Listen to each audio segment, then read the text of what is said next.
Hello students, तो आज मैं लेके आया हूँ स्टेप अप रिएक्शन। आप अगर कभी भी बोर्ड एग्जाम में ये आ जाए कि आपको कार्बन चेन इंक्रीज करनी है तो आप हमेशा ये ध्यान रखें, इंक्रीज करने के लिए आपको ये जो मैं बता रहा हूँ ये कन्वर्जन आप यूज़ करेंगे। सपोज दैट एक कार्बन से दो कार्बन बनाने, मतलब कार्बन के नंबर से इंक्रीज करने, तो सबसे पहले आपको दो चीज़ें हैं, दो तरीक़ों से हो सकता है। तो पहले आते हैं हम एमाइन पे। सपोज दैट एमाइन से हमें कार्बन नंबर इंक्रीज करने हैं, ठीक है। तो एमाइन की सबसे पहले रिएक्शन आप नाइट्रस एसिड से कराएंगे HNO2 से। HNO2 टूटता है HONO में, ठीक है। हीट करेंगे, नाइट्रोजन गैस निकल जाएगी, ये वाटर का मॉलिक्यूल निकल जाएगा, बचेगा ROH, एल्कोहल बन जाएगा। एमाइन से एल्कोहल कभी भी बनाना है तो आप नाइट्रस एसिड से रिएक्शन करा दें, ठीक है। देन आपको पता है थायोनिल क्लोराइड से हम रिएक्शन कराते हैं तो एल्कोहल का फंक्शनल ग्रुप हट जाएगा और वहाँ पर क्या आ जाएगा, Cl, एल्काइल हैलाइड बन गया। मतलब एमाइन से एल्काइल एमाइन से आपको एल्काइल हैलाइड बनाना है तो आप पहले एल्कोहल बना लें, देन आप थायोनिल क्लोराइड से रिएक्शन करा दें। देन अगर मैं नाइट्राइल बना लूँ तो KCN से रिएक्शन करा दूंगा, एल्काइल हैलाइड के RCN बन जाएगा, ठीक है।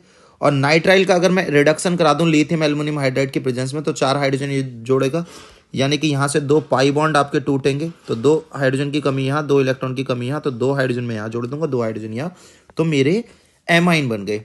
मतलब पहले मेरे पास सपोज दैट एक कार्बन की एमाइन थी, सपोज दैट मैं इस एल्काइल ग्रुप को एक कार्बन का मान लेता हूँ, तो यहाँ एक कार्बन का ये एल्काइल तो रहा ही, लेकिन एक कार्बन और बढ़ गया। स्टेप अप रिएक्शन है, क्लियर, कि आपने कार्बन नंबर इंक्रीज कर दिए।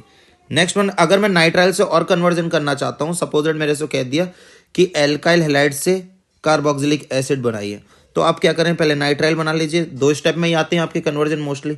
आप एल्काइल हैलाइड से नाइट्राइल बना लीजिए KCN से रिएक्शन करा के। अब साइनाइड का अगर हाइड्रोलिसिस कराते हैं एसिडिक मीडियम में, तो साइनाइड हमेशा बच्चों ये ध्यान रखिए कि साइनाइड का कभी भी हाइड्रोलिसिस करेंगे एसिडिक मीडियम में तो वो हमेशा साइनाइड हट के वहां पर कार्बोक्सिलिक एसिड का फंक्शनल ग्रुप आ जाता है, मींस कार्बोक्सिलिक एसिड बन जाता है। अगर वहीं आप हाइड्रोलिसिस बेसिक मीडियम में करेंगे तो साइनाइड हट के आपका एमाइड बन जाएगा, CONH2 आ जाएगा, क्लियर। और आपको अगर एसिडिक मीडियम में सपोज दैट कन्वर्जन आ गया इस तरीके से कि आप ये बताइए कि RCN, इसका हाइड्रोलिसिस कराया मैंने एसिडिक मीडियम में, ये क्या बनेगा, और इसकी NH3 से रिएक्शन करा दी तो क्या बनेगा। तो आपको पता है साइनाइड अगर हाइड्रोलिसिस कर रहा है एसिडिक मीडियम में तो ये कार्बोक्सिलिक एसिड बनाएगा, और कार्बोक्सिलिक एसिड का अगर मैं अमोनोलिसिस कर रहा हूं तो वो एमाइड बनाएगा। तो नाइट्राइल से अगर डायरेक्ट एमाइड बनाना है तो आप हाइड्रोलिसिस करें बेसिक मीडियम में, डायरेक्ट ये बन जाएगा। और अगर आपको कार्बोक्सिलिक एसिड बनाकर बनाना है तो आप अमोनोलिसिस कर दीजिए, क्लियर। तो ये एक स्टेप अप रिएक्शन थी सिंगल जो मैंने आपको बताई। इसके बाद एक और है, वो हम नेक्स्ट क्लास में डिस्कस करेंगे। Thank you.